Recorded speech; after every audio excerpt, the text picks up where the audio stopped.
مومنو، اپنے آپ کو اور اپنے اہل و عیال کو اس آگ سے بچاؤ جس کا ایندھن آدمی اور پتھر ہوں گے۔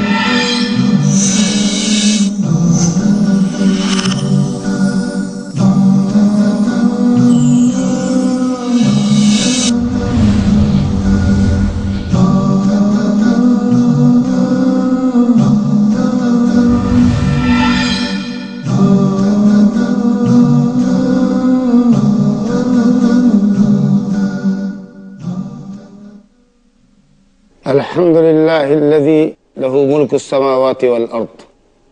يخلق ما يشاء يهب لمن يشاء إناثا ويهب لمن يشاء الذكور أو يزوجهم ذكرانا وإناثا ويجعل من يشاء عقيما وأشهد أن لا إله إلا الله وحده لا شريك له وأكبره تكبيرا وصلى الله على عبده ورسوله وخليله محمد وعلى آله وصحبه وسلم تسليما كثيرا أما بعد فأعوذ بالله من الشيطان الرجيم قوا أنفسكم وأهليكم نارا سورة التحريم آية نمبر 6 وقال صلى الله عليه وسلم مروا أولادكم بالصلاة وهم أبناء 7 واضربوهم عليها وهم أبناء 10 وفرقوا بينهم في المضاجع رواه أبو داود بسند حسن من حديث عمرو بن شعيب عن أبيه عن جده وقال صلى الله عليه وسلم إذا مات الإنسان انقطع عنه عمله إلا من 3 صدقة جارية أو علم ينتفع به أو ولد صالح يدعو له أخرجه الإمام مسلم في صحيحه من حديث أبي هريرة رضی اللہ تعالی عنہ۔ اللہ سبحانہ و تعالی نے ایمان والوں سے خطاب فرمایا یا ایھا الذین آمنوا قوا انفسکم واہلیکم نارا، اے ایمان والو، اے وہ لوگوں جو اللہ اور رسول پر ایمان رکھتے ہو اور جن لوگوں نے اللہ اور اس کے رسول کے احکام کی بجا آوری کا وعدہ کیا ہے، اپنے آپ کو اور اپنے اہل و عیال کو، اپنی بیوی بچوں کو عذاب جہنم سے بچاؤ۔ امام ابن جریر رحمہ اللہ نے اس آیت کی تفسیر میں مفسر قرآن حضرت عبداللہ ابن عباس رضی اللہ عنہ سے اس آیت کے معنی کے سلسلے میں نقل کیا ہے کہ انسان خود بھی اللہ رب العالمین کے احکام کی بجا آوری کرے، اللہ کی طاعت و فرما برداری کرے، معصیتوں سے اجتناب کرے اور اپنی اولاد کو بھی اللہ تعالیٰ کے اوامر و نواہی کا پاس اور لحاظ کرنے کی تلقین کرے۔ یہی جہنم سے وقایت ہے، یہی جہنم سے بچاؤ۔ اور حضرت علی رضی اللہ عنہ نے فرمایا کہ خود کو اور اپنے بچوں کو خیر کی تعلیم دو اور اسلامی آداب سے آراستہ و پیراستہ کرو۔ اولاد کی تربیت نہایت اہم ذمہ داری ہے جو والدین اور گارجینز کے اوپر عائد ہوتی ہے،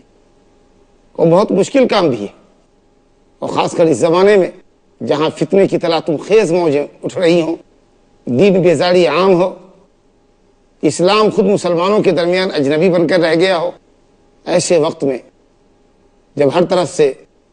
ارتدادی اور الحادی لہریں اٹھ رہی ہوں، ایک باپ کی حیثیت اپنی اولاد کے ساتھ بکری کے اس چرواہے کی ہے جو اپنی بکریوں کو بھیڑیوں، چیتوں اور شیروں کے درمیان چراتا ہے۔ تھوڑی سی غفلت اس کی بکریوں کو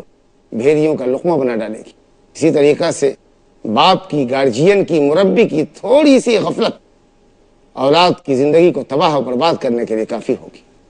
الحمدللہ مذہب اسلام جو ایک جامع، کامل، مکمل دین ہے، وہ بچوں کی تربیت کے تعلق سے ابتدائے امر سے ہی، حتیٰ کہ بچے کی ولادت سے قبل سے ہی بچے کی تربیت کا اہتمام کرتا ہے۔ چنانچہ اس نے حکم دیا ہے کہ مردوں کو چاہیے کہ وہ اپنے لیے نیک بیوی تلاشیں، دیندار اور اخلاق مند عورت سے شادی کریں۔ فاظفر بذات الدین تربت یداک، پوری کوشش کریں کہ دیندار عورت ان کو ملے، کیونکہ دیندار عورت کی حیثیت، صالح عورت کی حیثیت اس پاکیزہ مٹی کی ہوگی جس میں بیج ڈالی جائے تو پودا لہلہا اٹھے۔ پھر با اخلاق ہوگی تو اولاد کی تربیت میں اس کے باپ کا ہاتھ بٹائے گی۔ اسی طریقہ سے جب آدمی شادی کر کے بیوی سے ہم بستر ہو تو اسلام نے ہدایت کی ہے کہ ہم بستری سے قبل دعا پڑھیں، بسم اللہ اللہم جنبنا الشیطان وجنب الشیطان ما رزقتنا، رواہ الامام البخاری فی صحیح من حدیث عبداللہ ابن عباس۔ آدمی بیوی کے پاس جب جائے تو کہے بسم اللہ اللہم جنبنا الشیطان وجنب الشیطان ما رزقتنا، اللہ ہی کے نام سے، اے اللہ ہمیں یعنی ہم میاں بیوی کو شیطان کے شر سے بچا، اور جو روزی عطا فرما اولاد کی شکل میں اس کو بھی شیطان کے شر اور فتنے سے بچا۔ حدیث میں آتا ہے کہ اگر اس ملاقات میں اللہ نے اولاد مقدر کی ہوگی لم یضرہ الشیطان ابدا، اس کو شیطان کبھی نقصان نہیں پہنچائے گا، کبھی نقصان نہیں پہنچائے گا۔ مطلب یہ ہے کہ شیطان اس پر مسلط نہیں ہوگا، پورے طور پر حاوی نہیں ہوگا۔ یہ نہیں ہے کہ وہ گناہوں سے محفوظ اور معصوم رہے گا یا کبھی شیطان کے دھوکے میں نہیں پڑے گا، لیکن شیطان کو غلبہ اور تسلط ایسے بچے پر انشاءاللہ حاصل نہیں ہو سکتا ہے، کیونکہ اس کے والدین نے اس دعا کے بعد ہم بستری کی تھی۔ جب بچہ اللہ کے فضل و کرم سے عالم وجود میں آ جائے، اسلام کی ہدایت ہے کہ اس کے دائیں کان میں اذان کہی جائے۔ اس سلسلے میں سنن وغیرہ میں روایت موجود ہے، سند پر علماء نے کلام کیا ہے، لیکن سب ملا کر ایسا لگتا ہے کہ اس حدیث کی کچھ نہ کچھ اصل ہے۔ اور پھر مسلمانوں کا یہ عمل توارث کے ساتھ آ رہا ہے، شروع زمانے سے اب تک بلا انقطاع مسلمان عمل کر رہے ہیں، تو اس لیے یہ عمل متوارث ہے تاکہ بچے کے کان میں جو پہلی آواز پڑے وہ اللہ رب العالمین کی کبریائی و بڑائی اور اس کی توحید کے کلمات ہو۔ شیطان کی دعوت پہنچنے سے پہلے رحمان کی دعوت اس کے کان میں پہنچ جائے۔ پھر بچے کا نام رکھا جائے، پیدائش کے ساتھ ہی نام رکھ سکتے، اور چاہیں تو 7ویں دن نام رکھے، نام اچھا رکھے، عبدیت کے ساتھ اللہ رب العالمین کی عبدیت اور غلامی کے ساتھ اگر جوڑ کے رکھے، عبداللہ، عبد الرحمن، عبد الخالق، عبد الرازق، اس طرح کے نام رکھے تو یہ بہتر نام ہے۔ پھر اس کا ختنہ کیا جائے، زائد چمڑا جو شرمگاہ پر راس الذکر پہ پڑا ہوتا ہے اس کو کاٹا جائے تاکہ اس کی نظافت تطہیر کے لیے آسانی ہو،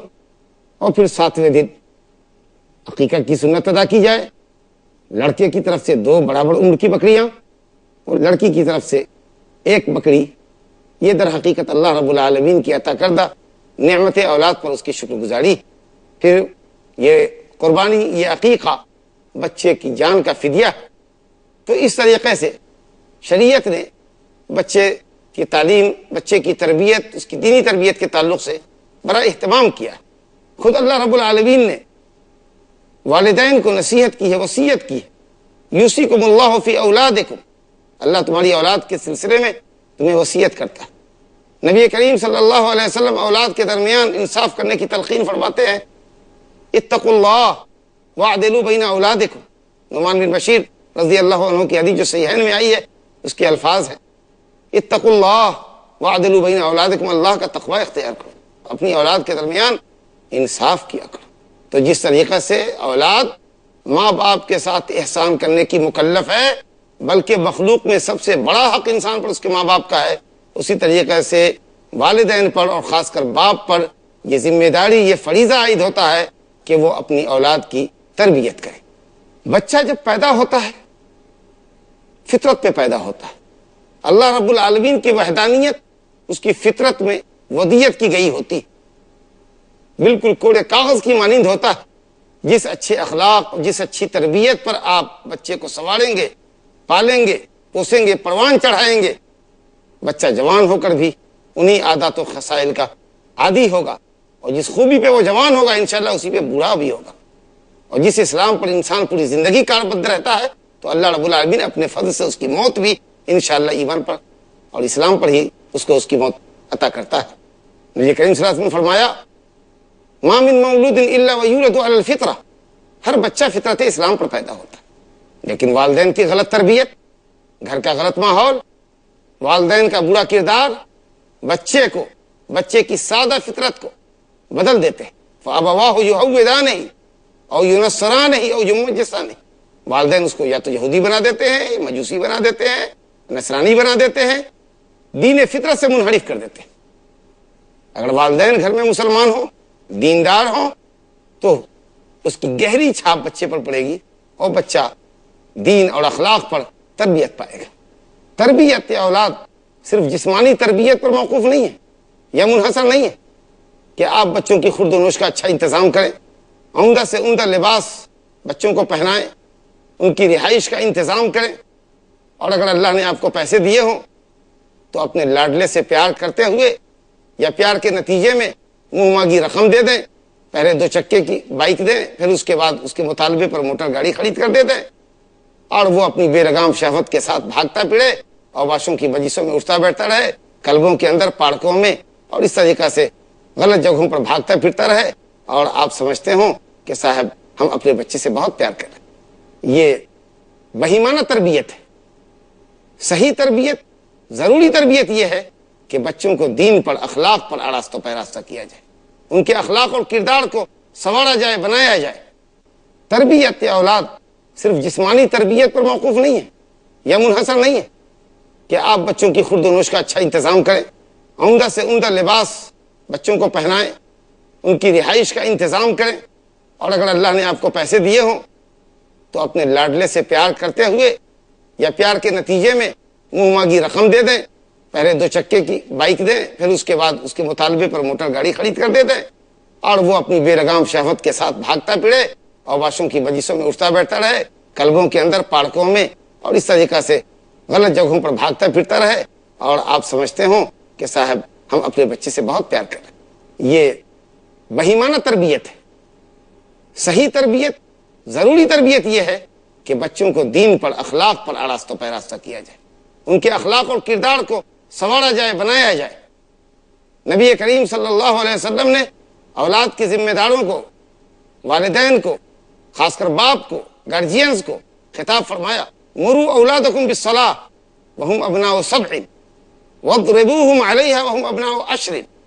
وفرقوا بینہم فی المضاجع۔ اپنی اولاد کو نماز کا حکم کرو جب وہ 7 سال کے ہو جائے۔ 7 سال کی عمر سے نماز کی عادت ڈالو تاکہ رفتہ رفتہ وہ نماز کے خوگر اور عادی ہو جائے۔ ان کو نماز کا طریقہ سکھاؤ، طہارت کا طریقہ سکھاؤ، آداب استنجا سکھاؤ، اپنے ساتھ مسجد لے جاؤ، کبھی غفلت کریں تو ڈانٹ ڈپٹ کرو، اور جب وہ 10 سال کے ہو جائیں اور نماز چھوڑ دیں تو ان کی پٹائی کرو، ضرب کرو، مارو، ایسی مار جس کے وہ متحمل ہو سکے، زیادہ تکلیف دے مت مارو، کیونکہ ابھی نماز اس پہ فرض نہیں ہوئی ہے، بس نماز کی عادت لگوانے کے لیے اس کو ٹریننگ دی جا رہی ہے، تاکہ جب وہ بالغ ہو، جب وہ 15 سال کا ہو جائے تو نماز سے قطعاً کبھی غفلت نہ کرے، کیونکہ نماز کی اسلام میں بڑی اہمیت ہے۔ یہ اسلام اور کفر کے درمیان حد فاصل ہے، تو 15 سال کا ہوتے ہوتے وہ نماز کا پورا پابند ہو جائے، نماز پہ کار بند ہو جائے، اس کے لیے اس کی ٹریننگ کرو۔ اسی طریقہ سے روزے کا مسئلہ ہے، جب بچے روزے کے متحمل ہوں ان سے کچھ روزے بھی رکھواؤ، اسی طریقے سے خیر کی دوسری خصلتوں کا انہیں عادی بناؤ، اور یہ تربیت صرف حالت بیداری میں نہ ہو۔ اللہ اکبر،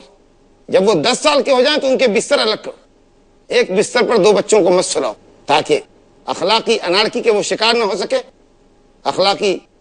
بگاڑ ان کے اندر پیدا نہ ہو سکے۔ ان کے بستر الگ کرو، سونے کی حالت میں ان کو دیکھو کہ وہ کس ایکشن میں سوئے ہوئے ہیں۔ گھر کے اندر بھی ان کے بستر الگ ہونے چاہیے، ہاسٹلس کے اندر بھی ان کے بستر الگ ہونے چاہیے۔ لگ لگ کر بچوں کو ایک بستر پر نہ سلاؤ، کیونکہ اب اس کے بعد شیطان کو موقع ملے گا، اب وہ اس کے اخلاق کو بگاڑ دیں گے۔ تو یہ اور اس طرح کی جو دوسری تعلیمات ہیں اولاد کی تربیت کے تعلق سے، وہ ضروری ہے۔ پھر بچوں کو واچ کرنا چاہیے کہ وہ کس طرح کی کتابوں کو پڑھ رہے ہیں، کہیں غلط ایکٹیویٹی تو نہیں ہے، مخرب اخلاق لٹریچر یا میگزین تو وہ نہیں پڑھتے۔ اسی طریقہ سے گھر کے اندر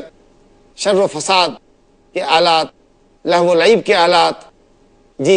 ٹیلی ویژن پر ویڈیو کے ذریعے فلمیں دیکھنا، مخرب اخلاق فلمیں دیکھنا، یا ننگی بڑھنا اور اڑیاں تصویریں دیکھنا اور دکھانے کا ماحول گھر میں نہیں ہونا چاہیے، تاکہ بچوں کی صحیح تربیت ہو اور صحیح سمت میں ہمارے بچے چل سکے اور وہ پروان چڑھ سکے۔ انبیاء کرام کی سیرت میں اور اولیاء کرام کی سیرت کے جب صفحات کو ہم پلٹتے ہیں تو ہمیں پتہ چلتا ہے کہ ان حضرات نے اپنی اولاد کی تربیت کے تعلق سے کس قدر بلیغ اہتمام کیا۔ بچے کی پیدائش سے پہلے بچے کے لیے صالحیت کی دعا کرتے تھے۔ حضرت ابراہیم خلیل اللہ علیہ الصلوۃ والسلام رب سے دعا کرتے ہیں، رب حب لی من الصالحین، اے میرے رب مجھ کو صالح اولاد عطا فرما۔ حضرت زکریا علیہ السلام دعا کرتے ہیں، رب حب لی من لدنک ذریۃ طیبہ انک سمیع الدعاء، اے اللہ ذریت طیبہ عطا فرما، پاکیزہ اولاد عطا فرما، تو ہی دعاؤں کا سننے والا ہے۔ اور جب بچے پیدا ہو گئے تو ان کی تربیت کے تعلق سے انبیاء اور اولیاء کا کیا اہتمام ہوتا تھا، کس قدر اہتمام فرماتے تھے۔ حضرت ابراہیم خلیل اللہ علیہ الصلوۃ والسلام جو ابو الانبیاء ہیں، جن کو اللہ تعالیٰ نے دنیا انسانیت کا امام بنایا ہے، اپنے لیے اور اپنی اولاد کے لیے اللہ رب العالمین سے دعا کرتے ہیں وَاجْنُبْنِي وَبَنِيَّ أَن نَّعْبُدَ الْأَصْنَامَ، اے اللہ مجھے اور میرے بیٹوں کو صنم پرستی سے بچا۔ اپنے لیے اور اپنی اولاد کے لیے دعا کرتے ہیں رب اجعلنی مقیم الصلاۃ ومن ذریتی ربنا وتقبل دعا ربنا اغفر لی ولوالدی وللمؤمنین یوم یقوم الحساب، اے اللہ مجھے اور میری اولاد کو، میرے بیٹوں کو نماز کا قائم کرنے والا بنا، شرائط کے ساتھ، ارکان کے ساتھ، خشوع خضوع کے ساتھ، وقت کی پابندی کے ساتھ، جماعت کے ساتھ نماز کو وقت پر، اس کے مقررہ اوقات پہ نمازوں کو ان کے مقررہ اوقات میں ادا کرنے کی ہمیں اور ہماری اولاد کو توفیق عطا فرما۔ نصیحت کرتے ہیں حضرت ابراہیم اور حضرت یعقوب اپنی اولاد کو، دین پر استقامت کی نصیحت کرتے ہیں وَوَصَّى بِهَا إِبْرَاهِيمُ بَنِيهِ وَيَعْقُوبُ يَا بَنِيَّ إِنَّ اللَّهَ اصْطَفَىٰ لَكُمُ الدِّينَ فَلَا تَمُوتُنَّ إِلَّا وَأَنْتُمْ مُسْلِمُونَ، دین حنیف پر رہنے کی، دین توحید پر رہنے کی وصیت حضرت ابراہیم نے علیہ الصلوۃ والسلام نے اپنے بیٹوں سے کی، حضرت یعقوب علیہ الصلوۃ والسلام نے اپنے بیٹوں سے کی۔ اے بیٹو، اللہ نے تمہارے لیے ایک دین پسند کیا ہے، ایک دین کا انتخاب کیا ہے،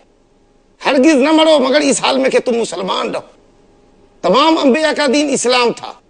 یعنی اللہ رب العالمین کی توحید کے ساتھ اس کی اطاعت و فرما برداری، شرک اور اہل شرک سے بیزاری،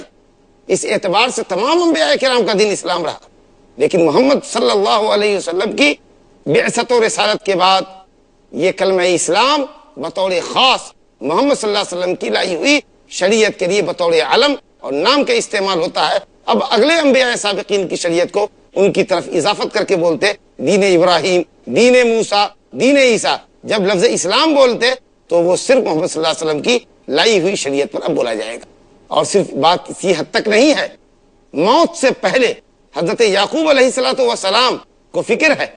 کہ میرے بعد میرے بچوں کا کیا ہوگا، نہ جانے وہ کس عقیدے پر ہوں گے، تو وہ نصیحت کرتے ہیں، اگریمنٹ لیتے ہیں، وعدہ لیتے ہیں اپنے بچوں سے، اطمینان کر رہے ہیں، فرما رہے ہیں ام کنتم شہداء اذ حضر یعقوب الموت اذ قال لبنیہ ما تعبدون من بعدی قالوا نعبد الہک والہ آبائک ابراہیم واسماعیل واسحاق الہا واحدا ونحن له مسلمون، بیٹو میرے مرنے کے بعد تم کس کی بندگی کرو گے، ما تعبدون من بعدی۔ بیٹوں نے یقین دلایا، قالوا نعبد الہک والہ آبائک، ابا جان ہم آپ کے اور آپ کے آباء و اجداد ابراہیم اور اسحاق کے معبود کی یعنی اللہ سبحانہ تعالیٰ کی عبادت کریں گے اور پوری زندگی اس کی تابعداری پر لگے رہیں گے، اس کی اطاعت پر کاربند رہیں گے۔ یہ معاہدہ حضرت یعقوب علیہ السلام موت سے قبل اپنے بیٹوں سے لے رہے ہیں۔ تو ایک باپ کو اپنی اولاد کی درستگی کی حیات میں اور عند الموت یہ فکر ہونی چاہیے، اور جس بات کی انسان وصیت کرے اپنی اولاد کو وہ یہ ہے کہ توحید پر اور اللہ رب العالمین کی اطاعت پر بیٹو زندگی گزارنا اور اسی پر قائم رہنا تاکہ تمہارا خاتمہ اسی کے اوپر۔ حضرت لقمان علیہ الصلوۃ والسلام راجہ قول کے مطابق نبی نہیں تھے، عبد صالح تھے۔ اللہ تعالیٰ نے حکمت و دانائی اور دور اندیشی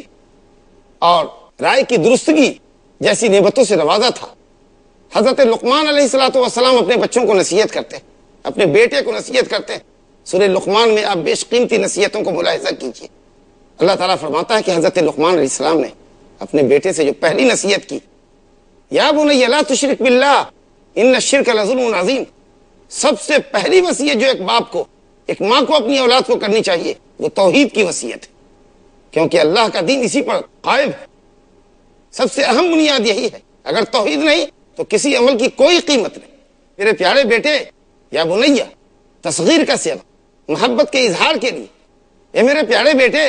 اللہ کے ساتھ کسی کو شریک مت کرنا، ان الشرک لظلم عظیم، کیونکہ شرک سب سے بڑا ظلم ہے، اس سے بڑا کوئی ظلم نہیں ہو سکتا۔ اور اس کے بعد مزید نصیحت کرتے ہیں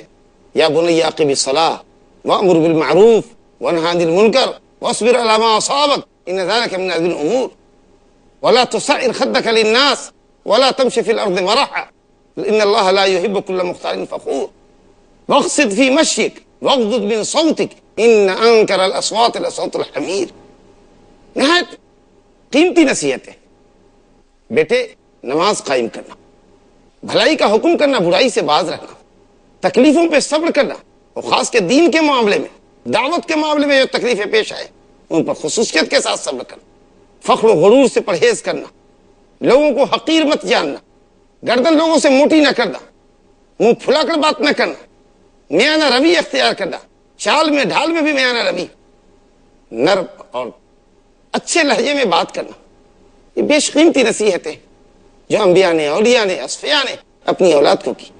ہم کو بھی اپنی اولاد کی تربیت کی فکر ہونی چاہیے، ان کے معاش کے مسائل سے زیادہ ان کی دینی اور اخلاقی تربیت کا ہم کو لحاظ کرنا چاہیے۔ اگر یہ بچے درست ہو گئے تو اپنے لیے بھی فائدہ مند ہوں گے،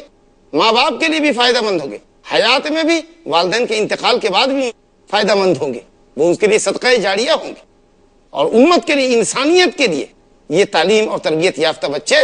جن کو آپ نے پال پوس کر کے پروان چڑھایا ہے، اچھے اخلاق سے آراستہ کیا ہے، یہ پوری انسانیت کے لیے فائدہ مند ہوگا۔ نبی صلی اللہ علیہ وسلم نے فرمایا کہ جب انسان مر جاتا ہے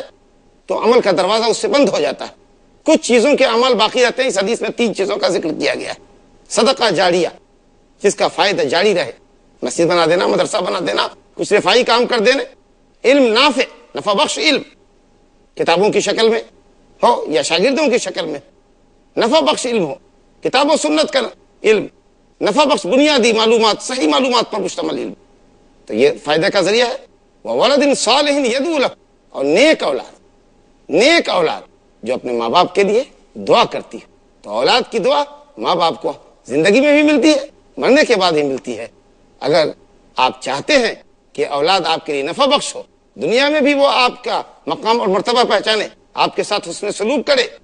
اور مرنے کے بعد بھی اس کی دعائیں آپ کو ملتی رہیں، تو اس کے لیے ضروری ہے کہ آپ اپنی اولاد کی تربیت کیجیے۔ اگر آپ نے اس کے بچپنے کو ضائع کر دیا تو پھر بڑے ہو کر وہ آپ کو کبھی ہاتھ نہیں آئیں گے، اور نہیں آپ کو یہ حق ہوگا بڑھاپے میں کہ آپ بچوں کی غلط تربیت کی شکایت کریں، کیونکہ بچہ اگر اللہ کی نعمت ہے تو وہ نقمت بھی ہے، اور یہ بہت حد تک محصور ہے، یا بہت حد تک یہ ڈیپینڈ ہے آپ کی تربیت پر۔ اگر آپ نے اچھی تربیت کی، انشاءاللہ وہ دین دنیا کے لیے آپ کے نفع بخش ہے، اور اگر نہیں تو وہ آپ کے لیے عذاب اور مصیبت ہے۔ اللہ رب العالمین سے دعا ہے کہ وہ ہمیں اولاد کی تربیت کی توفیق عطا فرمائے، اور صحیح خطوط پر، کتاب و سنت کے صحیح منہج پر ہم کو اپنے اولاد کی دینی اخلاقی تربیت کی توفیق عطا فرمائے۔ انہ تعالی سمیع مجیب، وصلی اللہ وسلم وبارک علی عبدہ ورسولہ نبینا محمد وعلی آلہ وصحبہ اجمعین، والسلام علیکم ورحمۃ اللہ وبرکاتہ۔